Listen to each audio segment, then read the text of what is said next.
विश्व brain tumour दिवस 2022। Brain tumour मस्तिष्क में असामान्य कोशिकाओं की बड़े पैमाने पर वृद्धि है। विभिन्न प्रकार के ब्रेन ट्यूमर मौजूद हैं। कुछ कैंसर रहित और कुछ कैंसर युक्त होते हैं। यह मस्तिष्क में शुरू हो सकता है या कैंसर शरीर के अन्य भागों में शुरू हो सकता है और फिर मस्तिष्क में द्वितीयक ब्रेन ट्यूमर के रूप में फैल सकता है। ब्रेन ट्यूमर के बारे में जागरूकता फैलाने और लोगों को शिक्षित करने के लिए 8 जून को विश्व ब्रेन ट्यूमर दिवस मनाया जाता है। ब्रेन ट्यूमर को लेकर तरह तरह की भ्रांतियां मौजूद हैं। कुछ तथ्यों, इतिहास और दिन के महत्व के लिए आज हमारे साथ है प्रसिद्ध न्यूरोसर्जन डॉक्टर विवेक अग्रवाल, जिन्होंने आज इस खास दिवस पर हमें जानकारी दी और किस तरह से लाइफस्टाइल होनी चाहिए और किस तरह की सावधानियां बरतनी चाहिए। तो आइए मिलते हैं डॉक्टर विवेक अग्रवाल से। तो इस वक्त हमारे समक्ष है डॉक्टर विवेक अग्रवाल, जो कि आप ब्रेन एंड स्पाइन सर्जन हैं सर। जी सर, हम आपसे ये जानना चाहेंगे कि 8 जून को वर्ल्ड ब्रेन डे है, तो सर हम इस संदर्भ में आपसे ये वर्ल्ड ब्रेन ट्यूमर डे है 8 जून को, तो ये वर्ल्ड ब्रेन ट्यूमर डे किस लिए सेलिब्रेट किया जाता है, इसका क्या मकसद है, उस बारे में आप बताइए। वर्ल्ड ट्यूमर डे जो 8 जून को सेलिब्रेट करते हैं, उसका मकसद यही है कि लोगों में ब्रेन ट्यूमर के बारे में जागरूकता होनी चाहिए, इसलिए ये सेलिब्रेट किया जाता है। हाई ब्लड प्रेशर की वजह से ब्रेन में स्ट्रोक होता है। स्ट्रोक जनरली 2 प्रकार से होते हैं। जो सबसे कॉमन स्ट्रोक होता है वो जो ब्रेन की नसें होती है जो ब्लड सप्लाई करती है वो चोक हो जाती है, जिसको इस्चेमिक स्ट्रोक बोला जाता है। ये 80% केसेस तक पाया जाता है। दूसरा जो प्रकार होता है वो होता है ब्रेन हेमरेज। आप सामान्य तौर पे आपने सुना होगा कि पेशेंट की नस फट जाती है और ब्रेन में हेमरेज हो जाता है। वो 20% केसेस में होता है। इसे भी स्ट्रोक ही बोला जाता है। इसकी वजह से पेशेंट को जो समस्या आती है वो जनरली सामान्य तौर पे जो लकवा बोला जाता है, एक साइड में कमजोरी आ जाना, एक हाथ का चलना बंद हो जाना और बोलने में दिक्कत आना, बोलना लड़खड़ाना, चेहरा आड़ा हो जाना, खाना खाने में दिक्कत आना। अगर ब्रेन का जो स्ट्रोक है, पैरालिसिस का अटैक है, अगर वो ब्रेन के लेफ्ट साइड में आया है तो उस वजह से पेशेंट को बोलने में भी दिक्कत आती है और कभी कभी बातें समझने में भी दिक्कत आती है। ब्रेन ट्यूमर के लिए जो सर्जरी होती है, जनरली ये जो सर्जरी होती है इसे क्रेनेक्टोमी बोला जाता है। इस सर्जरी में जहाँ पर ट्यूमर प्रेजेंट है, अगर ब्रेन के सामने के भाग में है, पीछे के भाग में है या साइड में है, उस भाग का जो हड्डी होती है उसे हाई स्पीड ड्रिल मशीन होती है हमारी, उसके द्वारा हड्डी का एक पोर्शन को निकाला जाता है और उसके बाद में ब्रेन की एक लेयर होती है, उसको खोल के फिर अंदर ब्रेन में जाके वो ट्यूमर को हम निकालते हैं। इसे ब्रेन ट्यूमर सर्जरी बोलते हैं, जिसे क्रेनेक्टोमी बोला जाता है। ब्रेन ट्यूमर के सिम्टम्स अगर आप देखे जाएं तो जो कॉमन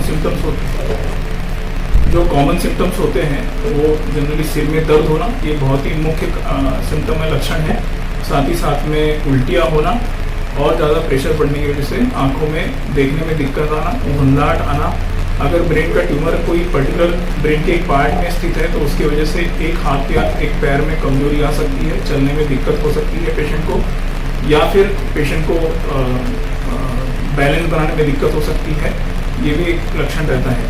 लाइफस्टाइल, जैसे सभी प्रकार की बीमारियां के लिए जो सबसे अच्छी लाइफस्टाइल यही होती है कि जो भी व्यक्ति है उसने एक्टिव रहना चाहिए, उसने रेगुलर एक्सरसाइज करते रहना चाहिए, उसने वॉक जॉगिंग करना चाहिए और कोई ना कोई किसी न किसी प्रकार से कोई ना कोई स्पोर्ट्स में एक्टिव रहना चाहिए। ये ना सिर्फ ब्रेन ट्यूमर प्रिवेंट करने के लिए काम आता है, बाकी शरीर की अलग बीमारियों, विभिन्न अलग अलग प्रकार की बीमारियाँ सभी में मदद होती है इसमें। जो ब्रेन में क्लॉटिंग होती है वो 2 प्रकार की क्लॉटिंग हो सकती है ना। एक जो होती है जिसे आर्टेरियल थ्रोम्बोसिस बोलते हैं और जनरली वो बीपी बढ़ने की वजह से, तंबाकू खाने की वजह से, स्मोकिंग करने की वजह से, मोटापा, ये सब के कारण आर्टेरियल थ्रोम्बोसिस होता है, जिसके कारण जो लक्षण रहते हैं वो यही रहते हैं कि सिर में दर्द होना, पैरालिसिस आना, बोलने में दिक्कत आना, बेहोशी हो जाना, अगर सूजन ज़्यादा बढ़ जाए तो कभी कभी जान को भी धोखा हो जाता है। और दूसरा जो थ्रोम्बोसिस होता है उसे वीनस थ्रोम्बोसिस बोला जाता है। वो जनरली औरतों में ज़्यादा कॉमनली पाया जाता है, खासकर उनमें जो प्रेगनेंसी प्रिवेंट करने की दवाइयाँ लेती हैं उनमें ज़्यादा पाया जाता है, जो धूप में बहुत ज़्यादा काम करते हैं, पानी कम पीते हैं। ऐसे पेशेंट में भी लक्षण लगभग सेम ही होते हैं। सिर में दर्द होता है, हाथ पैर में कमजोरी आना, उल्टियाँ होना, ज़्यादा सूजन बढ़ जाए या फिर थ्रोम्बोसिस बढ़ जाए तो बेहोशी भी आती है और जान भी जा सकती है। नहीं, ब्रेन ट्यूमर के लिए ऐसा कोई गोल्डन आवर निश्चित नहीं किया गया है। गोल्डन आवर जो होता है वो बेसिकली हेड इंजरी जो बोलते हैं, जो रोड ट्रिप एक्सीडेंट होता है जिसमें सिर में चोट लगती है, उसके लिए गोल्डन आवर्स होता है। ब्रेन ट्यूमर का जो डायग्नोसिस होता है, जनरली जब पेशेंट हमारे पास में आता है तो हम उनसे डिटेल में उससे पूछते हैं, उसके लक्षण पूछते हैं, जैसे सिर में दर्द, उल्टियाँ, बोलने में दिक्कत आना, ये सब उसके लक्षण होते हैं। हाथ पैर में कमजोरी, हाथ पैर में झुंझुनी आना, चलने में दिक्कत आना, इससे हमें एक आइडिया आता है कि ये पेशेंट को ट्यूमर हो सकता है। और हम जनरली ऐसे पेशेंट्स को एमआरआई की एडवाइस करते हैं, सलाह देते हैं। और एमआरआई कराने के बाद अगर जनरली इसका डायग्नोसिस होता है, आप मेरे को डायरेक्ट हॉस्पिटल में भी संपर्क कर सकते हैं, या फिर मेरा असिस्टेंट का नंबर है, वो है 866600626132। ये नंबर पे भी आप संपर्क कर सकते हैं, या फिर आप मुझे गूगल पे सर्च करके भी, गूगल पे भी मेरी वेबसाइट अवेलेबल है और गूगल पेज भी अवेलेबल है, तो आप उस तरीके से भी मेरे पे संपर्क किया जा सकता है। देखिए, सबसे main blood pressure, high blood pressure, ये चीज़ से प्रिवेंट होने के लिए आपकी लाइफस्टाइल हमेशा एक्टिव ही होना चाहिए। आपने कोई ना कोई स्पोर्ट्स आपने अपने रूटीन में लाना चाहिए, चाहे वो क्रिकेट हो, चाहे वो टेबल टेनिस हो, चाहे लॉन टेनिस हो, या फिर स्विमिंग हो। एक ना एक स्पोर्ट्स आपने खेलना चाहिए आपने, या फिर आपने जिम करना चाहिए, जिम में जाना चाहिए आपने। दूसरी बात, आपने स्मोकिंग अवॉइड करना चाहिए, तंबाकू से बिल्कुल दूर रहना चाहिए, अल्कोहल से भी दूर रहना चाहिए। साथ ही साथ में जो खाने में परिवर्तन करना है, आपको घी की मात्रा कम रखनी है, नमक की मात्रा लिमिटेड रखनी है, और स्पाइसी फूड से आपको बच के रहना है। आप इतना अगर करते हैं अपनी लाइफस्टाइल में, तो आपकी लाइफस्टाइल में आपको ब्लड प्रेशर आने के चांसेस बहुत कम हैं। ब्रेन ट्यूमर का सक्सेस रेट काफ़ी अच्छा है, और सक्सेस रेट इस चीज़ को भी निर्भर करता है कि ब्रेन ट्यूमर कैसा है, किस प्रकार का ट्यूमर है। ब्रेन ट्यूमर दो प्रकार के होते हैं, एक होता है जो कैंसर जिसको बोला जाता है, और दूसरा होता है जिसमें कैंसर नहीं होता है, साधारण ब्रेन ट्यूमर जिसको बोला जाता है। तो सामान्य तौर पे जिसको साधारण ब्रेन ट्यूमर है, जो कैंसर नहीं है, उसका सक्सेस रेट बहुत अच्छा होता है। मैं बोलूँगा लगभग 99-100% उसका सक्सेस रेट रहता है। कैंसर वाले जो पेशेंट रहते हैं उनका भी सक्सेस रेट अच्छा रहता है।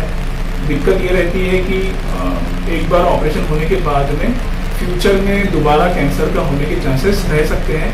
वो भी डिपेंड करता है अगर वो कैंसर की स्टेज कौन सी है। अगर वो कैंसर पहले 1-2 स्टेज वाला कैंसर है तो वो उसे पूरी तरह से अपन उसके रोका जा सकता है। ऑपरेशन के बाद में कीमोथेरेपी, रेडियोथेरेपी लेके अपन उसको काफ़ी हद तक कंट्रोल में रख सकते हैं। तो ओवरऑल जो उसकी सक्सेस रेट है ट्यूमर की, वो काफ़ी अच्छी है, क्योंकि अभी टेक्नोलॉजी बहुत एडवांस हो चुकी है। हमारे पास में बहुत अच्छे माइक्रोस्कोप अवेलेबल है, बहुत अच्छे एमआरआई मशीन्स अवेलेबल हैं, इसलिए हम उनका डायग्नोसिस अच्छे से कर पाते हैं। और इसी वजह से, और क्योंकि हमारे पास में आज जो इंस्ट्रूमेंट्स अवेलेबल हैं वो काफ़ी एडवांस इंस्ट्रूमेंट है, इसलिए हम उनका सर्जरी भी सक्सेसफुली कर पाते हैं। तो ओवरऑल आज की तारीख में ब्रेन ट्यूमर का जो सक्सेस रेट है वो काफ़ी ज़्यादा अच्छा है। लगभग आप बोल सकते हैं कि 95% से ज़्यादा सक्सेस रेट है ब्रेन ट्यूमर का।